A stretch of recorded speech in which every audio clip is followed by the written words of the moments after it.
瘦肉洗好了之后，把这些白筋去掉，切成小块，打成肉末。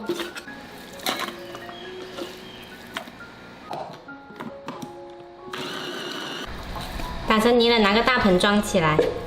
天气比较热，我们的肉呢最好冻一下再来打，才不会破坏它的组织。做好的肉吃起来才 Q。再来调一下味，适量盐、白胡椒粉。 一点点白糖，4颗小苏打，用手抓均匀，然后搅打几分钟。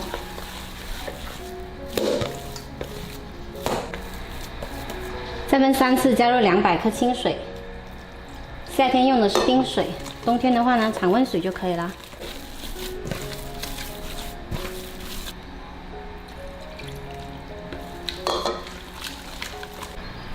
揉的这个肉泥呢很有弹性，我们就加入地瓜粉，大概是200到250克，一点点加，分3次来。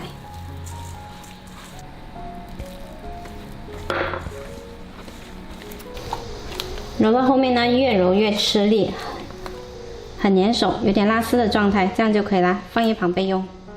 然后我们来准备这个汤的底味，一点点芹菜，适量盐，蒜仁酥。 还有一点点胡椒粉，一把虾皮，最后来点食用油。再煮好一锅开水，把肉糜平铺在饭勺上面，不要太厚，或者盘子也可以。再用一个小勺一点点刮到锅里。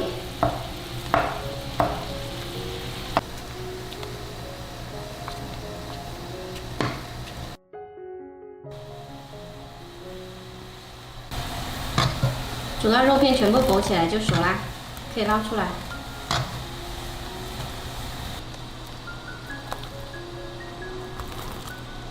再把汤倒进来。